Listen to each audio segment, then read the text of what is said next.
안녕하십니까. 저는 이 채널의 열혈 구독자인 아내의 남편입니다.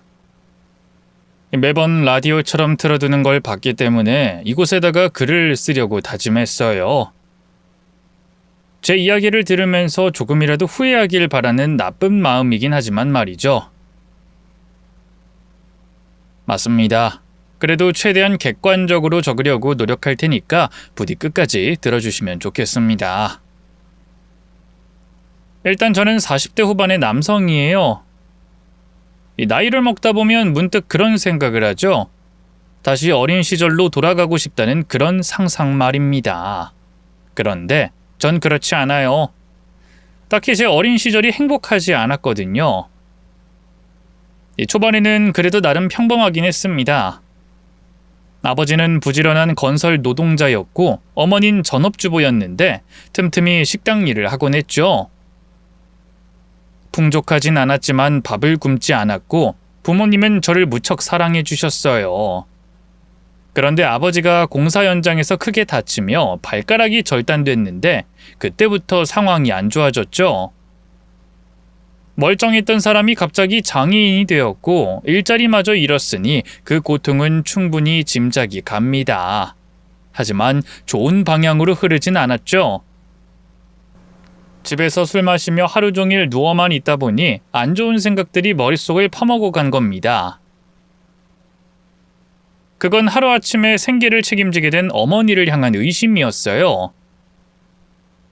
야, 너 그렇게 입고 나가겠다는 거야? 너 술집 다녀? 여보, 그냥 파지잖아요. 더 이상 이것보다 단정하게 어떻게 입어요? 속이 훤히 보이겠는데 그걸 지금 바지라고 입는다는 거야? 아주 더러운 짓만 골라서 하네. 너 설마 내 앞에서 시위하냐? 그 얼마 되지도 않는 돈 좀 번다고. 제가 언제 시위를 했다고 그래요? 자꾸 말도 안 되는 걸로 트집을 잡으니까 그렇죠. 젊은 때도 안 하는 짓을 왜 하는 건데요? 아들 보기 창피하지도 않아요? 시끄럽고 당장 옷 갈아입고 나가. 그 입술에 쳐 바른 것도 당장 지우고. 여름이잖아요. 약간 얇아 그렇지 안에 비치지도 않아요. 봐요. 아니 뭐가 보인다는 거예요? 할머니들도 이런 바지 입어요. 여보 제발. 갈아입어. 안 그럼 오늘 너 일 못 나가. 알았어? 더럽고 추잡하게 입고 다니면서 남자들 홀릴 생각 말고 애나 똑바로 잘 봐. 두꺼운 바지에 긴 팔옷. 한여름에도 어머니의 옷차림은 늘 그랬습니다. 그러다 제가 10살 되던 해에 유난히 더웠던 여름이었죠. 저는 그 두꺼운 바지와 긴 팔을 입기 싫었는지 옷 한 벌도 챙기지 않고 그대로 집을 나가버렸습니다. 그때 제 손에 어머니가 쥐어준 것은 7,000원과 동전 몇 개가 전부였고요. 그렇게 저는 술주정하는 아버지 밑에서 자랐습니다. 술심부름을 보내고 안주를 만들게 하고 그러다가 수틀리면 저를 구박하긴 했지만 그럼에도 아버진 저를 버리지 않았죠. 아주 가끔은 술에서 깨어나 제게 미안해하시기도 했고요. 아들아, 아빠가 미안했다. 너라도 잘 키웠어야 했는데. 넌 부디, 넌 행복해라. 소중한 사람이 있다면 잘해주고 의심도 하지 말고. 미안하다. 너한테서 엄마를 빼앗아가서. 간암으로 돌아가셨는데 상태가 위중하기 전부터 제게 많은 걸 알려주셨죠. 아마도 죽기 전에 자신이 후회했던 것들 같았습니다.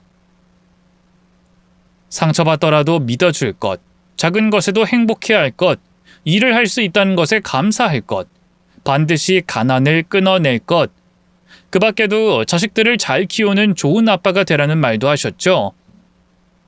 물론 그 말이 우습게 느껴질 수도 있었을 겁니다. 본인은 하나도 이루지 못한 것을 제대로 사랑받아 본 적 없는 아들에게 유언으로 남긴다는 게 말이죠. 하지만 저는 그렇게 살려고 노력은 했습니다. 그리고 37살 늦은 나이에 제 가정을 꾸렸고 건강한 딸아이도 생기게 됐거든요. 아들이었으면 좋겠다고 했는데 딸이라서 실망한 거 아니야? 우리 형편에 둘은 무리고. 아들이었으면 했던 건 당신이 딸을 나한테 안겨준 순간 잊었어. 나 아무래도 딸을 더 보고 싶었던 것 같아. 세상에 이렇게 예쁜 아이는 없을 거야. 그래, 우리 힘내서 잘 키우자. 꼭 잘 키우자. 우리 딸은 절대 가난하게 안 키울 거야. 가난은 우리 대에서 끝내자. 노력할게. 오빠가 어쩐 일이야? 노력한다는 말을 다 하고? 그러게. 노력할 거다, 힘낼 거다 이런 말 솔직히 안 좋아합니다. 가난했던 형편, 도망간 어머니, 술주정하는 아버지. 대부분 이런 형편이면 자수성가를 하는 경우가 많더군요. 하지만 전 그러지 못했습니다. 운도 안 좋았고 그럴 머리도 없었죠. 무엇보다 욕심도 별로 없었어요.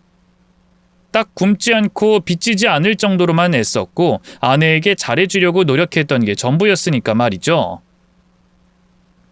그런데 막상 내 가족이 생기니 저 역시 마음을 다르게 먹게 된 겁니다.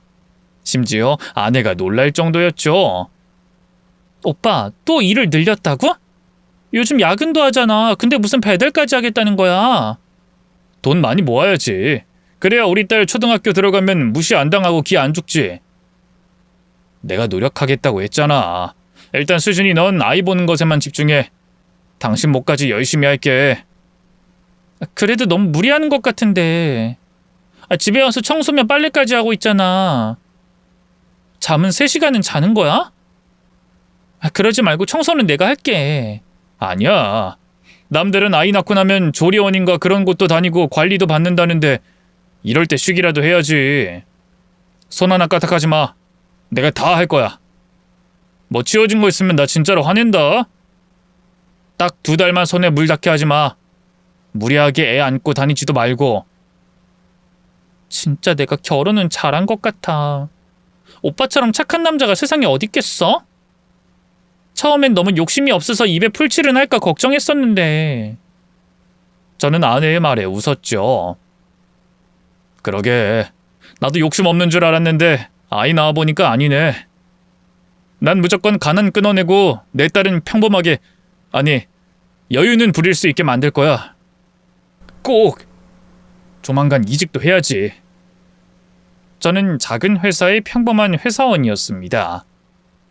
인원만 따지면 중소기업이긴 하지만 실상은 직급도 체계도 잘 잡히지 않은 곳이었죠. 일반 사원이 비서일부터 팀장급 일까지 처리해야 했는데 월급은 신입사원 수준이었고요. 그래서 가장 먼저 하려고 한 것이 퇴직이었습니다. 나이가 있으니 일반 회사는 못 가더라도 공장에서 죽어라 일만 하면 돈을 좀 줄 수 있다기에 사직서를 냈죠. 그런데 매번 절 무시하고 닥달하던 사장이 절 잡더군요. 자네 우리가 본 기간이 얼만데 이런 식으로 끝을 내려고 해? 갑자기 사표라니. 무슨 느낌이라든가 눈치라도 줬으면 진작에 알아줬을 거야. 아이, 딸 낳았다며. 아무래도 그거 축하해 주려고 내가 딱 준비한 보너스도 있고 또 올해는 연봉도 올려줄 참이었어. 딸 낳은 게 몇 달 전인데. 그리고 사장님 때문이 아니라 돈 많이 벌어야 해서 다른 곳 알아보려는 거예요. 여기서 연봉 협상으로 올려주셔도 어느 정도인지 알고 있고요. 사장님은 이전처럼 소리를 지르려다가 꾹 누르고는 겨우 입을 열었죠. 아이, 자네가 처리해주고 관리했던 곳은 누가 맡으라고? 그 거래처가 사람 보고 들어온 건데. 일단 알았으니까 나랑 상의해보고 다시 결정하지. 다른 직원들에게 말하지 말고. 언제까지요? 아이, 좀만 기다려줘. 나 혼자 결정하기가 그래. 아이, 그 정도는 우리 세월이 있는데 해줄 수 있지. 최대한 빨리 부탁드립니다. 저도 이직하려면 시간이 조급해서요. 아마도 사장님은 그 뒤에 여기저기 연락을 돌려보고 사람도 구해보려다가 실패했던 것 같습니다. 일주일을 넘게 고민하다가 결국 제 연봉을 파격적으로 인상해줬고 이전처럼 저를 막대하지도 않았죠. 웃겼습니다. 무려 7년이나 다녔던 곳인데도 제 능력이 좋다는 생각도 못했을 정도였는데 제가 욕심을 부리니 그때서야 제대로 된 대우를 받게 됐다는 게요. 그래도 이전부터 해왔던 일이고 집에서 가까웠기에 못 이기는 척 남게 됐죠. 물론 아내는 좋아하는 동시에 실망하긴 했습니다. 사실 제가 이직하게 되면 이사까지 할 생각을 하고 있었거든요. 이유는 바로 성질 더러운 집주인 때문이었죠. 그 사장도 진짜 웃긴다.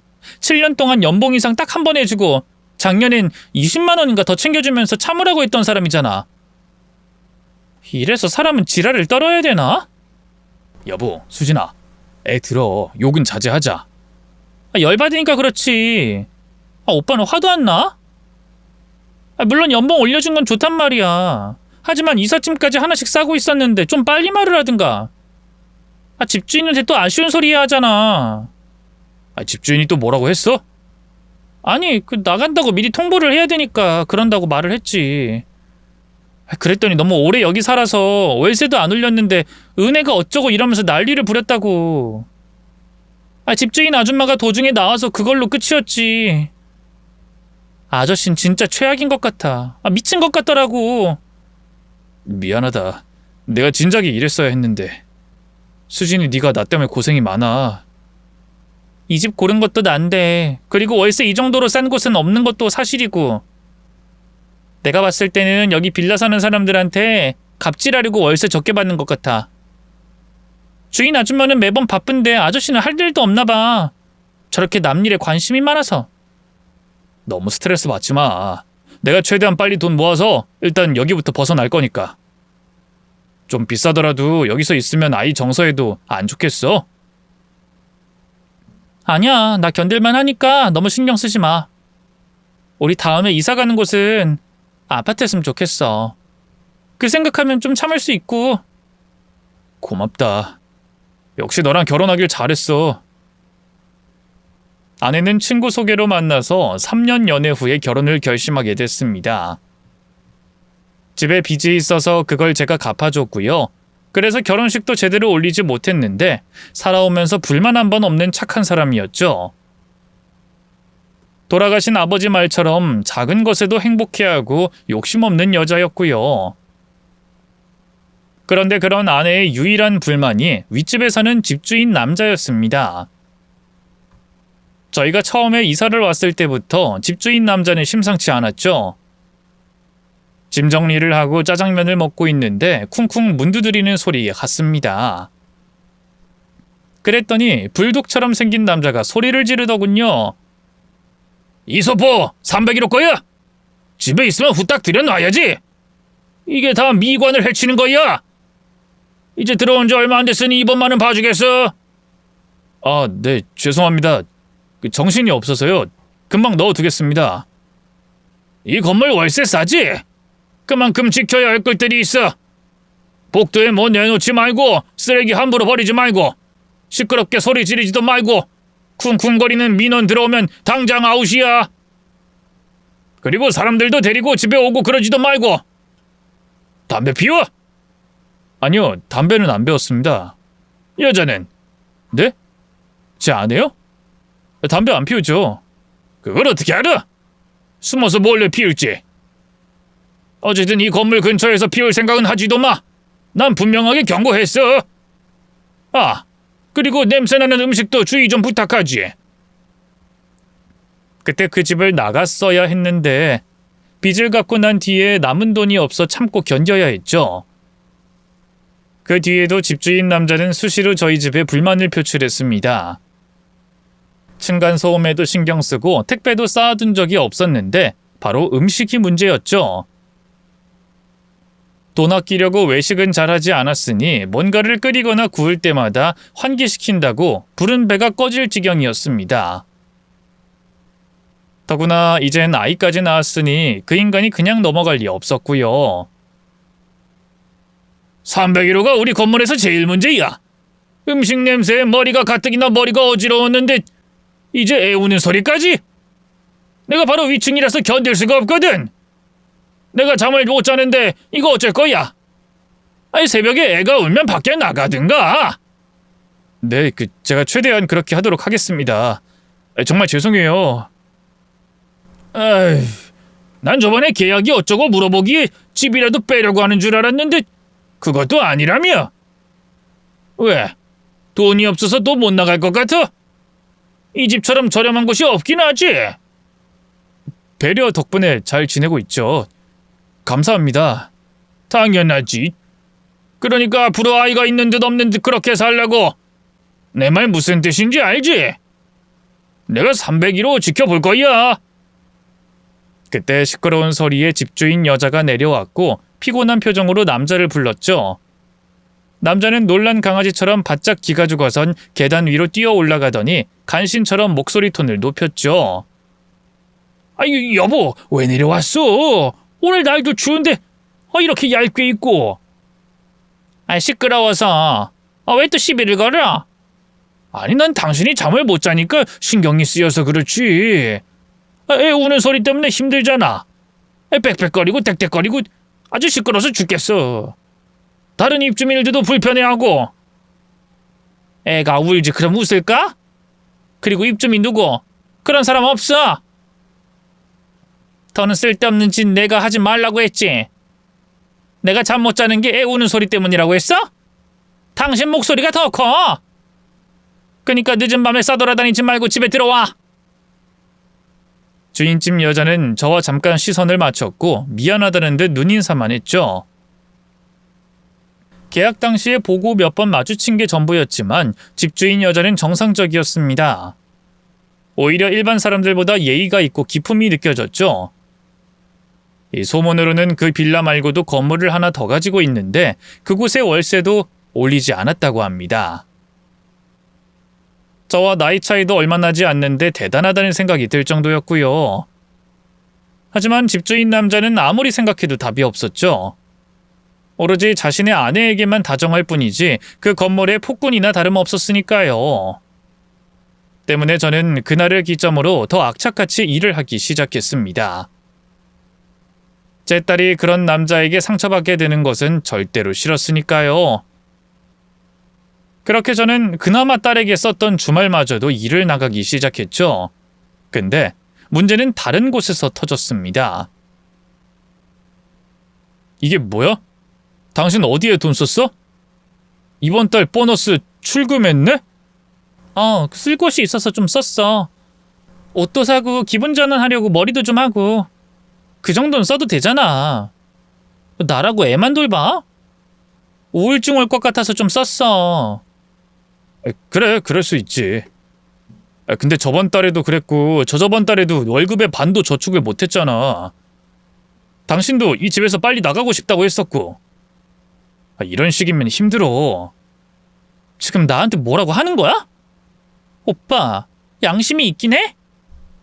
그리고 힘들면 하지 마. 누가 하라고 등이라도 떠밀었어? 매번 피곤한 얼굴로 집에 늦게 들어와서 나한테 독박 육아시키고. 애는 저절로 커? 엄마가 행복해야 아이도 좋은 거야. 알지, 아는데. 알면 잔소리 좀 그만해. 이제까지 오빠가 날 위해서 뭘 해줬다고 그래? 나도 숨 좀 쉬자. 그냥 이 집에서 살아도 되잖아. 그냥 있어. 왜 아등바등 그러면서 나가려는 건데? 그야 아이 교육에도 안 좋고 당신도 힘들어했었잖아. 주인집 남자가 시비 걸면 스트레스 받는다고 술까지 먹고 그랬을 정도고. 그렇지. 근데 그땐 그냥 참고 넘어가 놓고 왜 이제 와서 그러냐고. 그리고 나 이젠 별 신경도 안 써. 그러니까 오빠가 혼자 기분 나빠서 혼자 돈 벌어서 나가려고 하는 거면서 내 딸이랑 나 위하는 척하지 마. 그냥 오빠 스스로를 위한 거고 당신 욕심이야. 수진이 너도 싫다고 했었잖아. 아파트 가고 싶다고. 한 푼 아낀다고 아파트 갈 수 있어? 2억 있어? 아니면 1억이라도 있어? 이렇게 내가 쓰는 돈도 벌벌 떨 정도인데 나 솔직히 애만 하루 종일 보고 있는 거 지겹고 싫어. 그래서 그게 더 스트레스 받아. 그럼 당신도 일 나가는 건 어때?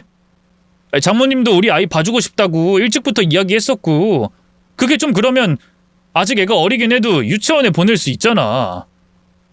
그리고 또 당신이 일하면 좀 더 빨리 모을 수 있고 나도 아이랑 있는 시간도 길어질 테니까. 내가? 내가 왜 그래야 하는데? 그 말에 저는 말문이 막혔습니다. 결혼 전에도 우리 둘의 목표는 하나였습니다. 가난을 끝내자는 거였죠. 그래서 아내도 아이 낳은 뒤에 원래는 바로 직장에 돌아가려 했었습니다. 그런데도 몸조리를 위해서 쉬라고 제가 권했고 그 다음에는 아내가 몸이 안 좋다며 차일피일 미뤘죠. 그게 벌써 3년째니 슬쩍 일을 하라고 이야기해본 거였습니다. 근데 그런 반응이라니 놀랐죠. 아니, 당신이 계속 독박 육아 이야기하면서 아이 돌보는 게 힘들다고 하니까. 돈 쓴다고 구박한 거잖아. 아니야? 오빠도 그러는 거 아니야. 사람이 어쩔 땐 지칠 수도 있고 돈도 좀 쓸 수도 있지. 그걸로 이렇게까지 해야겠어? 일! 알았어, 나도 일해볼게. 대신 난 아이랑 떨어지는 건 싫어. 그러니 집에서 할 수 있는 걸로 할 거야. 그래, 그게 쉽진 않을 텐데. 왜 못해? 얼마든지 해. 왜 그렇게 인간이 부정적이야? 아니, 내 주변 친구 중에서도 재택으로 일하는 사람들이 있는데 힘들어 보이기도 하고 또 경쟁률도 꽤 높다고 들었어. 오빠 친구? 그럼 나보다 나이도 많고 늙은 사람들일 거 아니야. 그러니까 힘들다고 징징거리지. 난 훨씬 어려. 그리고 자신도 있고. 그니까 더는 그런 소리 하지 마. 대신 이거 하나는 약속해. 내가 일 시작하면 오빤 퇴근해서 아이랑 계속 있어. 난 밖에 좀 놀러 가게. 그래, 알았어. 당신이 일만 하면 나도 아이랑 있어서 좋지.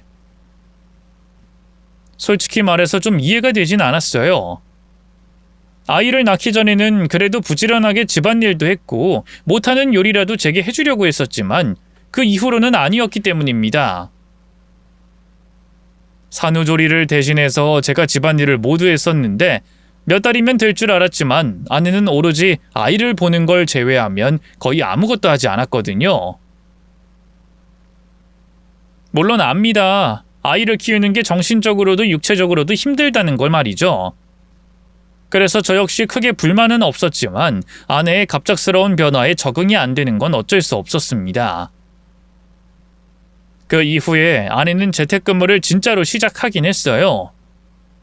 무슨 쇼핑몰 상담 같은 일이었는데 오전부터 오후 3시까지 하는 일이었죠. 하지만 시작하고 고작 3일 만에 그만둬 버렸습니다. 이 상담 업무라는 게 막말은 기본에 정신적으로 많이 힘들어서 그러려니 했고요. 그 뒤에 다른 일도 이것저것 알아봤는데 당시 코로나가 1년 넘게 이어지고 있었을 때라 재택근무도 경력과 능력으로 뽑기 시작했고 들어가기는 하늘의 별 따기가 됐죠.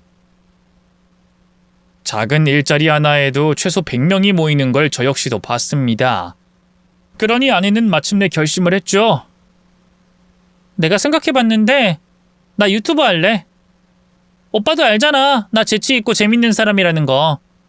그리고 나 정도면 얼굴도 괜찮은 편이니까.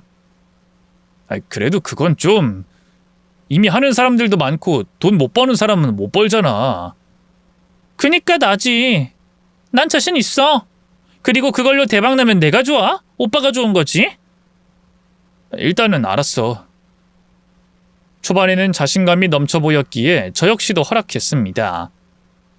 뭐가 필요하다고 해서 장비도 사주고 화장품도 있어야 된다고 해서 투자라고 생각하고 그건 역시도 사줬죠. 실제로 아내도 굉장한 열의를 가지고 열심히 했고요. 하루에 적게는 2편, 많으면 5편도 올렸습니다. 문제는 아내는 열정만 있었을 뿐 재능이 전혀 한 톨도 없었다는 거였죠. 정확히 말하면 채널은 색깔 자체가 없었어요. 어떨 때는 아이를 돌보는 법에 대해서 말하거나 자신이 과거에 얼마나 잘 나갔는지 말하거나 술을 마시면서 헛소리를 하기도 했고 신문을 그대로 읽기도 하는 괴이한 방송이었죠.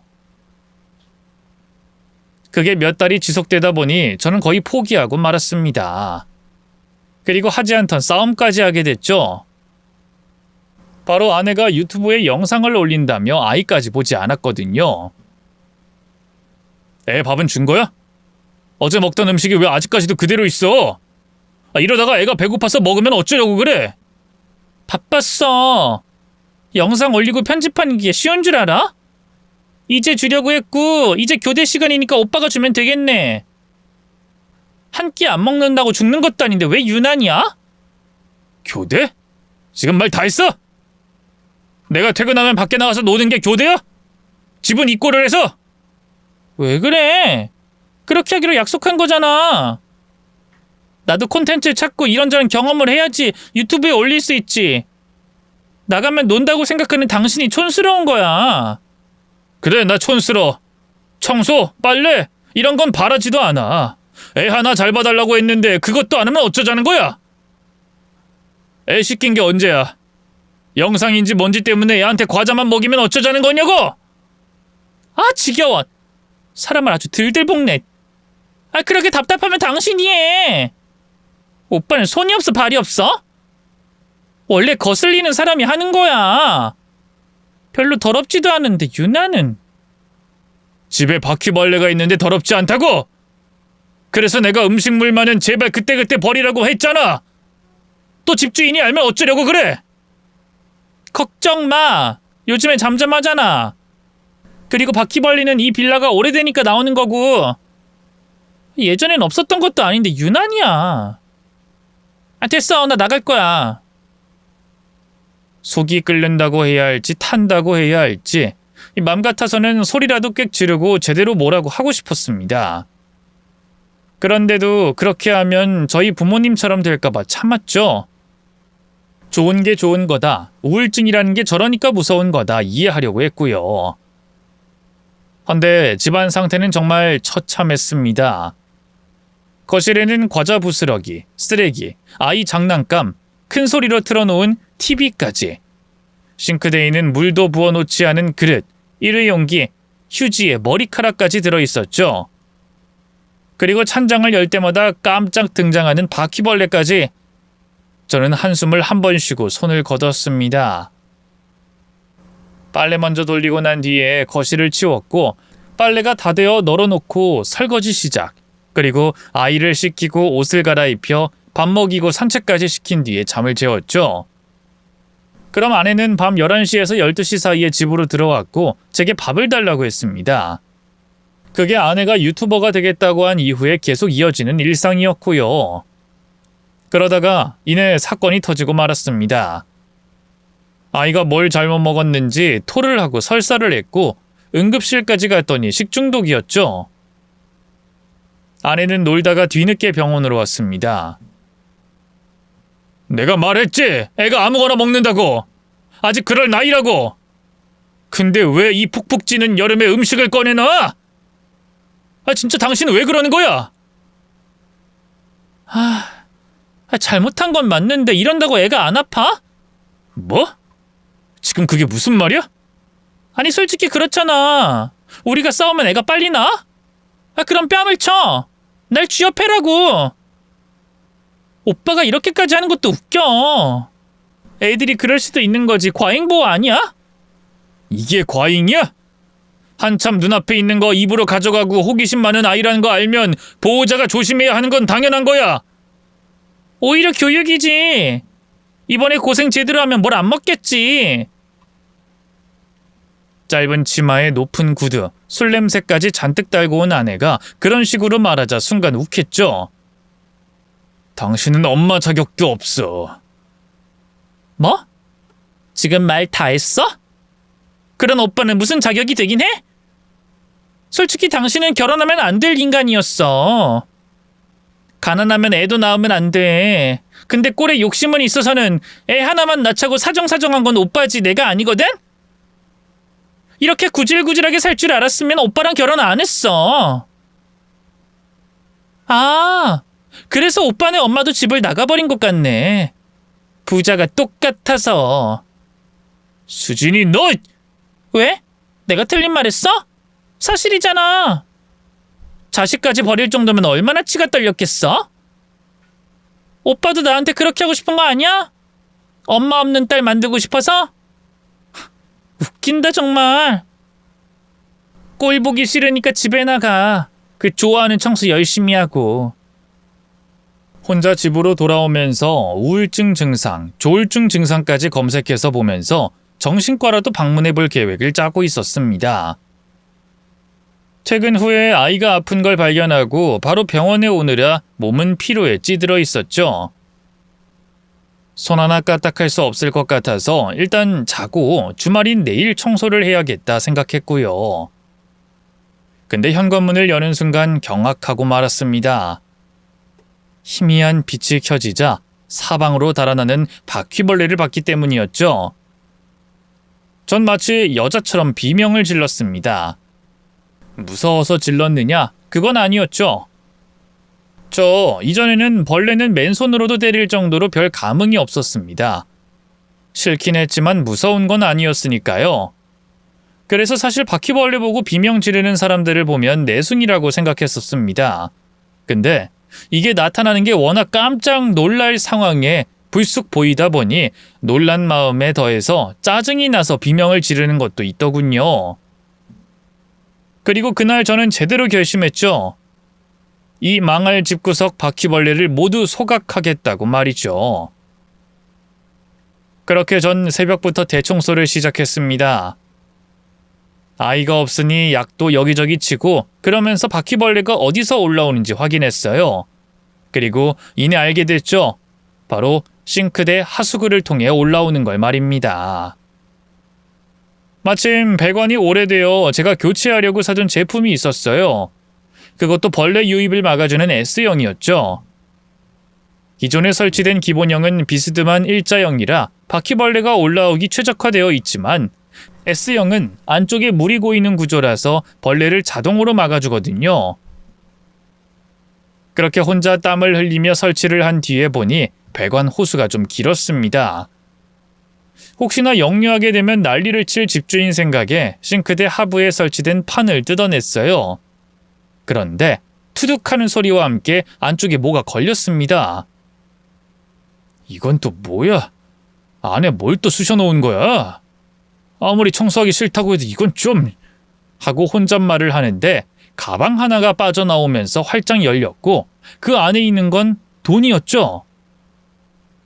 처음 봤을 때는 심장이 뛰는 것은 물론이고 머리까지 어지러울 정도였습니다. 전에 살던 사람의 돈인가? 아니면 검은 돈? 별별 생각은 다 하며 돈을 세봤는데 5만 원권으로 꽉 채워진 가방 3개에는 거의 10억이 들어있었죠. 믿기지 않아서 몇 번이나 확인해봤지만 비타 500 정도의 박스에 꽉 차는 정도가 1억이었고 그게 10개면 10억이었던 겁니다. 그리고 의문의 가방에는 쪽지 하나도 있었어요. 거기에는 낯선 전화번호가 적혀 있었죠.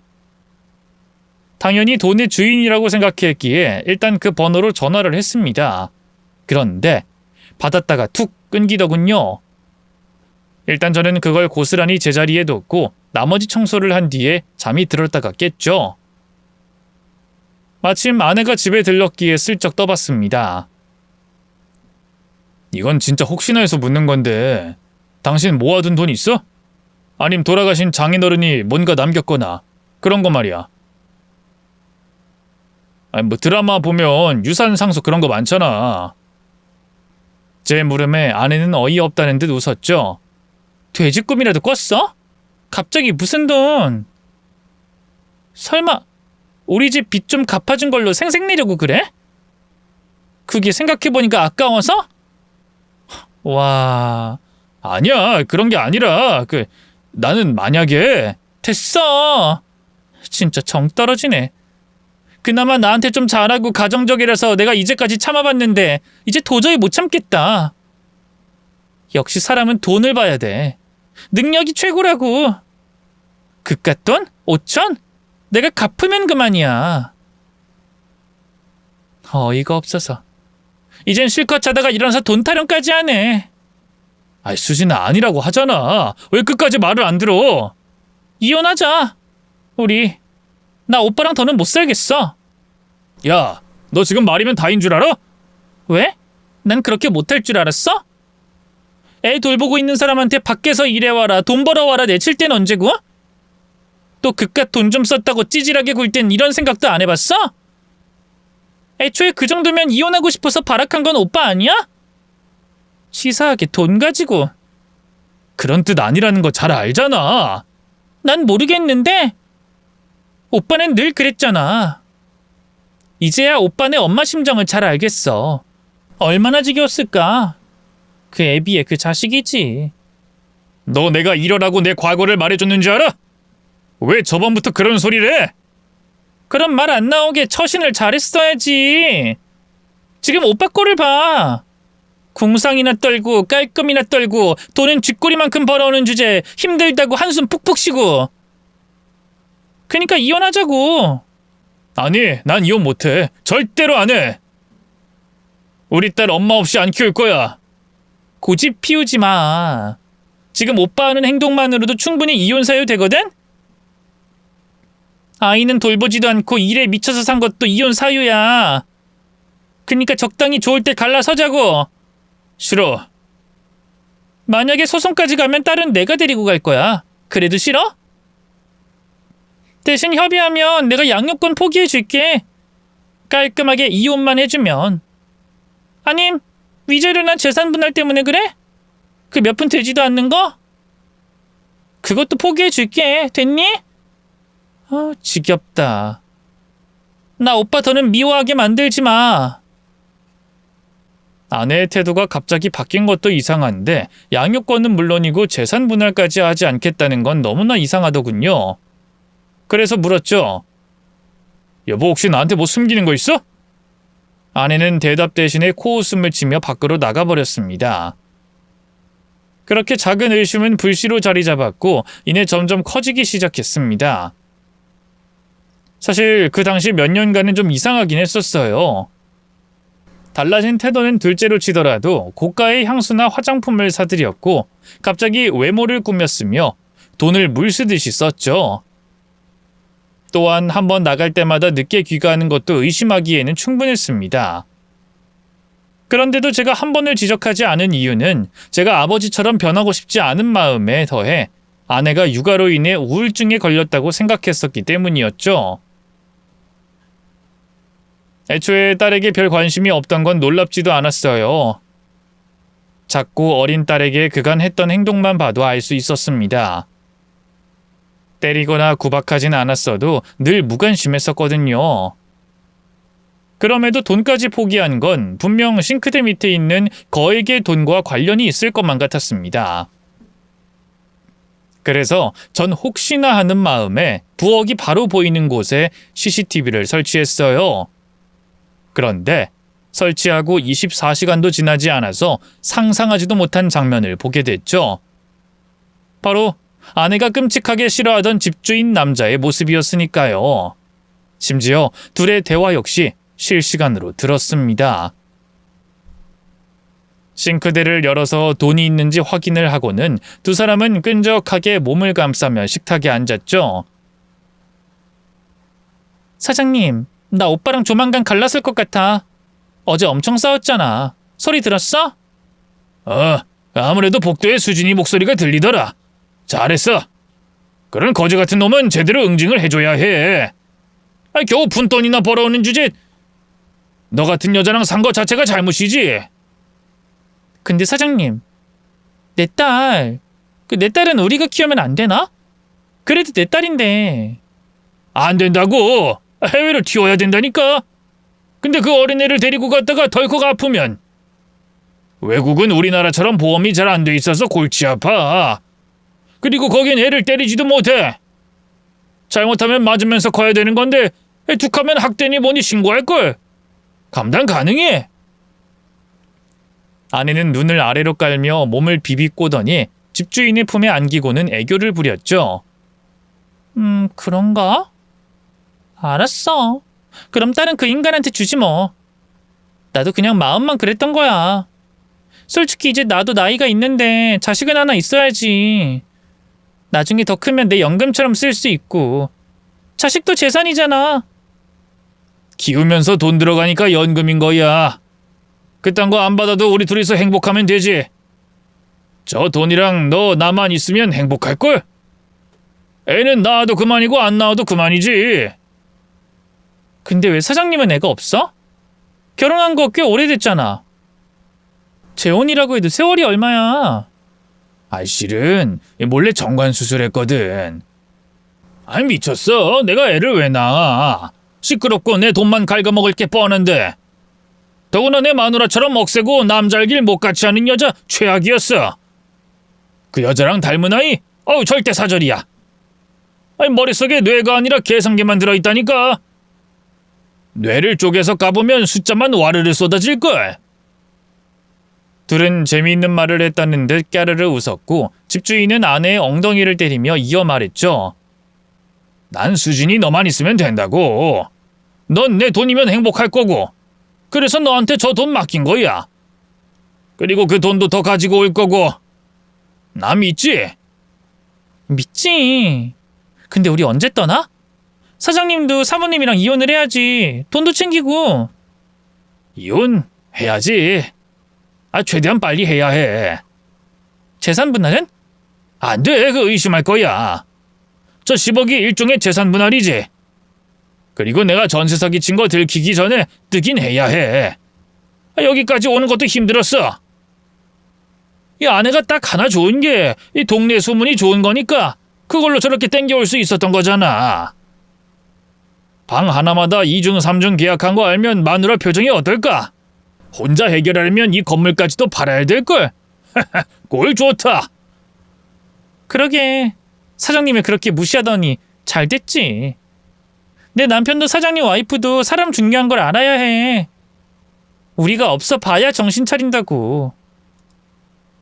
집주인 남자는 소름 끼치게 크게 웃더니 아내를 끌어안곤 말했죠. 그러게. 진작에 내가 너 좋다고 할 때 왔으면 좋잖아. 봐라. 우리 둘이서 얼마나 행복해. 치, 가볍게 그러는 줄 알았지. 그럼 진작에 10억 들고 왔어야지. 하하, 그건 그렇다. 내가 꽃이 아니라 돈다발을 들었어야 했네. 그리고 이어지는 애정 행각은 두 사람이 저희 안방으로 들어가며 끝이 났죠. 가장 최악이었던 건 익숙하다는 듯 아이가 거실에 뚱하게 앉아서 TV를 보고 있었다는 거였습니다. 당장이라도 두 인간을 죽일까 싶은 마음까지 들더군요. 휴대폰을 잡고 있는 손이 덜덜 떨렸고 눈물도 콸콸 났습니다. 하필 출근하고 나서 그런 상황에 마주하게 되었기에 직원들도 영문을 몰랐죠. 심지어 사장님까지 당황해서는 이런 말까지 하더군요. 그 보너스 줄까? 혹시 또 그만둘 생각은 아니지? 아닙니다. 사장님. 지금 집에 좀 가봐야 할 것 같아요. 그래. 그래, 그럼 피곤하면 좀 쉬어야지. 그렇게 해. 대신 그만두는 건 안 된다고. 이제 더 올려줄 돈도 없고. 물론 원하면 좀 상의를 해보겠는데 진짜 그런 게 아닙니다. 그럼 먼저 들어가 보겠습니다. 회사에서 나와서 차 안에서 저는 엉엉 울었습니다. 한 번쯤 상상하는 배우자의 불륜. 저는 적어도 상상 속에서는 당차고 멋진 사람이었어요.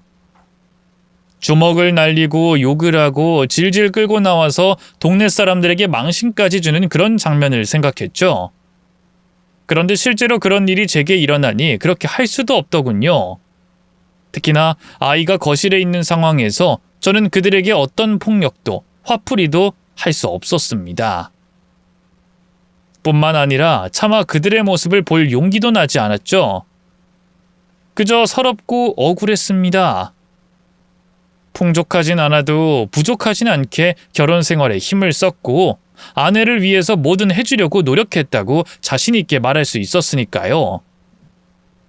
그렇게 몇 시간이나 차에 앉아 있다가 드디어 찾아가기로 결심한 것은 집주인 여자였습니다. 이전부터 집에 잘 없다는 걸 알고 있었고 여기저기 건물 관리하느라 바쁜 사람이었기에 부동산에 문의를 했어요. 왜 찾냐고 하니 계약 종료 때문에 찾는다는 식으로 둘러댔죠. 그랬더니 한 건물을 알려줬고 큰 상가 건물로 가서 겨우 그 사람과 마주했습니다. 300인호? 여긴 어쩐 일로? 저 찾으러 온 거예요? 혹시 저희 남편이 또 난리를 쳐요? 그랬네요. 그런 사람이었죠. 네? 그 말을 듣는데 그간 왜 우리 집에 유독 성질을 부렸는지 떠오르더군요. 아마도 영상 속 대화를 보면 그 전부터 꾸준히 고백을 해왔고 아내는 매번 무시하다가 10억이라는 돈을 가져왔을 때 마음을 받아준 것 같았습니다. 특히나 그 집주인 남자가 난리를 떨었던 건 유독 제가 퇴근하고 온 시간이었으니 안 봐도 이유는 뻔했죠. 저는 집주인 사모님에게 대답 대신 영상을 보여줬습니다. 두 사람의 모습이 영상에 처음 등장했을 때 잠깐 놀라는가 싶더니 무서울 정도로 영상에 집중하고 그들의 대화를 듣더군요.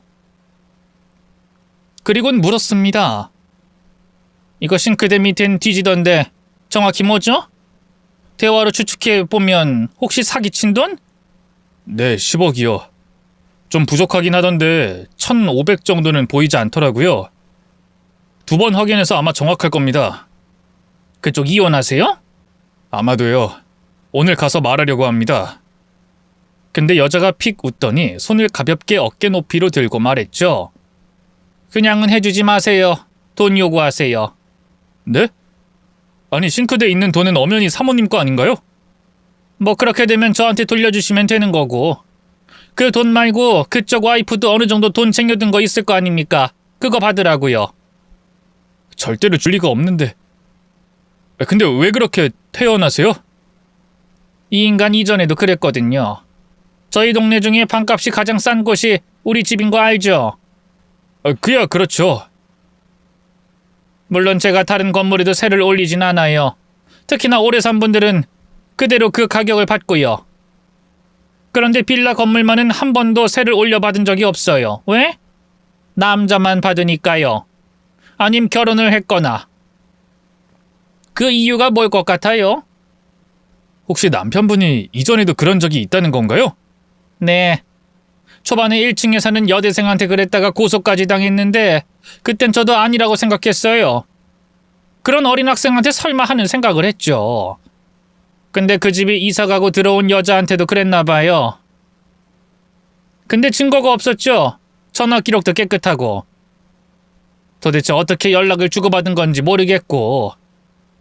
이대로 이혼하면 재산분할 뻔하니 그냥 뒀어요.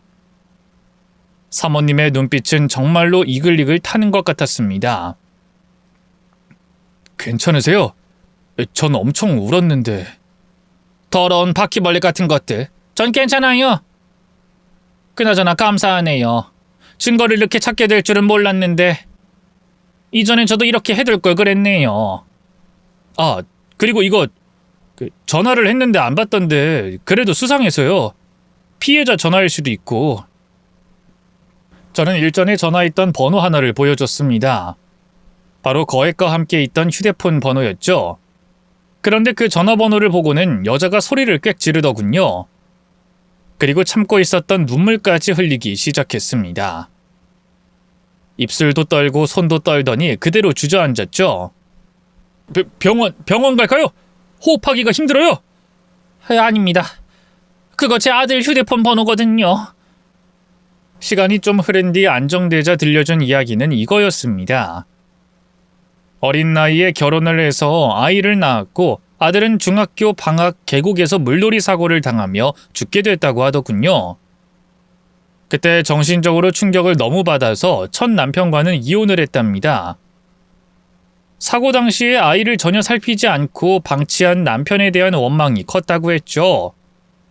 그리고 그 한참 뒤에 만나게 된 게 지금의 남편이었답니다. 그때까지도 죽은 아들의 휴대폰을 해지하지 않고 쭉 가지고 있었는데 그 휴대폰으로 그간 몰래 불륜을 저질렀던 거였죠. 불륜 증거를 잡으려고 해도 휴대폰에서 아무것도 발견되지 않았던 것이 바로 그 이유였던 겁니다. 이걸로 이전의 불륜까지 싹 다 해서 이혼 소송도 할 거고 고소도 할 거예요. 그러니 그쪽은 최대한 아내 못 도망가게 잡고 있어요. 돈 달라고 요구도 하고요. 아셨죠? 네. 이 감시 카메라가 작동 감지를 해서 걱정은 하지 않으셔도 될 겁니다. 고마워요. 이 은혜는 진짜 평생 갚을게요. 아닙니다. 진짜로 너무 상처받지 마세요. 상처 안 받아요. 제가 온 건 제 아들 때문이죠. 그런 인간들한테 눈물 한 방울도 아깝거든요. 처절하게 빈털터리로 만들어줄 겁니다. 그 말을 듣고 와서 그런 건지 저 역시도 앞으로는 제 딸의 행복만 생각하기로 했습니다. 그리고 사모님의 조언대로 돈을 주지 않으면 이혼도 해주지 않겠다고 했죠. 그렇게 나오니 한동안은 입에 담지도 못할 소리라면서 제게 정을 떼려고 하더군요. 근데 어차피 급한 건 그쪽이었기에 결국엔 제게 돈을 내밀었습니다. 자신의 텅 빈 통장과 함께 말이죠. 자, 됐어? 이제 속이 후련해? 나 여기 적금도 깼고 대출 받은 거 보이지? 원하는 만큼 다 줬어? 그러니까 이혼 도장 얼른 찍어. 사람 짜증나게 하지 말고. 알았어. 근데 하나는 제대로 짚고 넘어가자. 내가 언제 돈 내놓으라고 했어? 갚을 거 갚으라고 너희 집에서 가져간 돈, 너희 집 빚, 당신 카드 빚까지 계산 철저하게 한 거야. 아이씨, 줬잖아. 거지같이 끝까지 구질구질하게 구네. 알았어. 사인해. 한다고. 더 끌어볼까 이런 생각도 들었지만 아이가 뭔가 눈치를 보는 느낌이 자꾸 들어서 일주일 정도만 끌다가 결국 도장을 찍어서 줬습니다. 사모님도 그 사이에 모든 절차를 밟았고 고소까지 했으며 해외 출국까지 금지시키면서 불륜 남녀의 행복한 미래는 완전히 박살나고 말았어요. 아내는 뒤늦게 그 사실을 알고는 혼자라도 돈만 챙겨 떠나려고 했지만 어림없었죠. 제가 아예 회사를 쉬면서 그 집에서 버티고 있었으니까요. 오빠, 우리 딸은?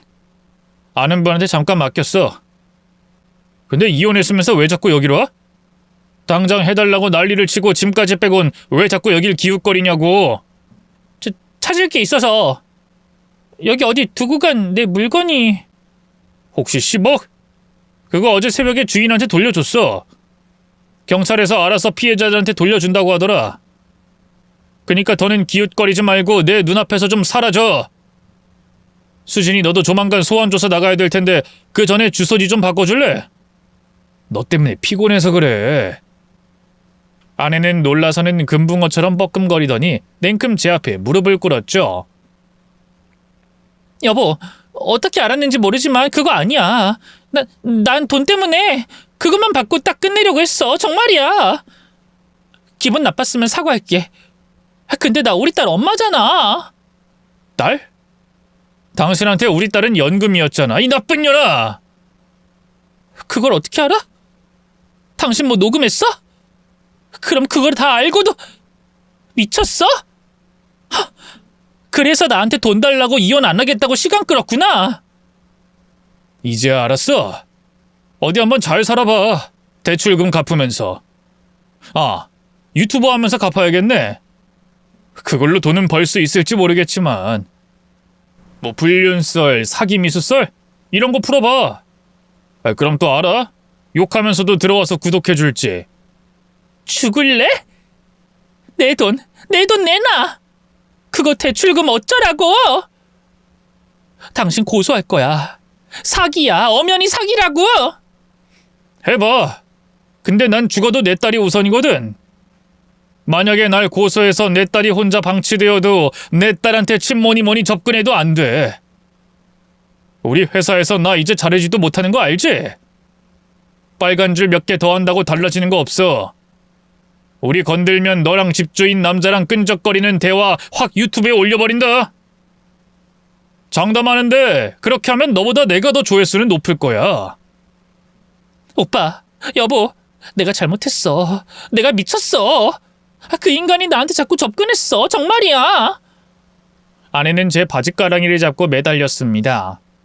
나한테 말하지 않았잖아. 정말 싫었다면 바로 이사를 가자고 했겠지. 솔직히 좀 기분 좋았어. 단순히 그것뿐이야. 돈 많은 남자가 나 좋다고 이것저것 사주는 게 좋았고 난 딱 거기까지 하려고 했던 거야. 나도 아직 여자라는 걸 느낄 수 있는 그 정도. 근데 그 인간이 돈까지 들고 나타나서 나도 그 인간 싫었어. 두꺼비처럼 생겨서 진짜 별로였다고. 근데 당신이랑 있으면 매번 돈 벌어오라고 압박하는 것 같고. 핑계대지 마. 압박? 무슨 압박? 그냥 기분이 그랬어. 당신이 깔끔 떠는 것도 부지런하게 일하는 것도 그것만 보면 나만 나쁜 년이 되는 기분이 들어서 답답했어. 순간의 실수야. 진짜 돈에 눈이 멀었어. 나 분명 경고했어. 다신 나랑 내 딸 앞에 나타나지 마! 그렇게 전 아내와의 인연을 완전히 끊어버렸습니다. 그리고 전세 사기를 쳤던 집주인 남자도 휴대폰과 제가 준 영상, 그리고 사기를 치려고 했던 정황까지 더해져 이혼을 당했고, 사기죄는 돈을 돌려주는 바람에 징역까진 가지 않았지만 어쨌든 빈털터리가 됐죠. 한 며칠 건물 밖에서 울부짖는 소리가 들렸는데 경찰에게 끌려간 뒤로는 잠잠해졌습니다. 이 집주인 여자 말로는 접근 금지 신청까지 했다고 하더군요. 참고로 건물주 여자는 약속을 지켰어요. 은혜를 갚겠다고 했던 이야기 말입니다. 이전에도 적게 받았던 월세는 물론이고 관리비, 물세, 전기세까지도 아예 받지 않았죠.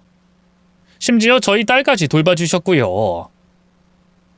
아무리 어린 아이라 해도 이런저런 충격적인 일을 겪은 딸을 다짜고짜 유치원에 보내기 걱정스러웠는데 그것까지 배려를 해주셨던 겁니다. 어찌나 섬세하게 살펴주셨는지 유독 낯을 가리던 제 딸도 엄청 잘 따르더군요. 또 가장 감동적인 건 이거였죠. 놀이치료요? 그게 뭔데요? 불쾌해하지 마세요. 아이들이 표현을 잘 못해서 그렇지 상처받거든요. 갑작스러운 상황에 좋지 않은 장면, 그리고 말도 많이 들었을 것 같아서요. 놀이치료는 일종의 어린이들의 정신건강의학과 같은 거예요. 이혼에 대한 것도 아이 입장에서는 힘들 테니 한번 가는 건 어떤가 해서요. 물론 불쾌하시면 안 그러셔도 되는데 괜찮다고 하면 제가 데리고 갈까 해요. 저는 그 사람의 말에 허리를 숙였어요. 정말 감사합니다. 전 그런 것까지 생각하지 못했는데 정말 감사드려요. 그리고 그렇게 시간이 더 흘러 현재는 저희 두 사람이 서로 좋은 마음으로 만나고 있습니다. 초반에 관계가 좀 껄끄러운 느낌이 있어서 진전된 것은 바로 최근이었지만 솔직히 정말 행복해요. 아버지가 유언으로 말했던 진짜 행복을 찾은 것 같다는 생각이 들 정도입니다. 비록 누군가에게는 이상하고 손가락질 받을 일이겠지만 제가 행복하고 제 딸이 좋아하는 멋진 사람이 상처받지 않도록 더 노력하려고 해요. 또 가난도 멋지게 끊어냈습니다. 건물주 애인이 생겨서 그런 것은 아니고 늦은 나이긴 해도 최근에 승진도 했고 온전히 제 힘으로 아파트 청약에도 당첨이 됐죠. 이 정도면 끊어냈다고 해도 될까요? 앞으로 더 노력하며 딸을 위해서 살아보려고 합니다. 완벽하진 못해도 좋은 아빠가 되어주고 싶네요. 끝까지 제 이야기 들어주셔서 감사하고요. 모두 행복하셨으면 좋겠습니다. 물론 불륜 저지른 인간들은 빼고요.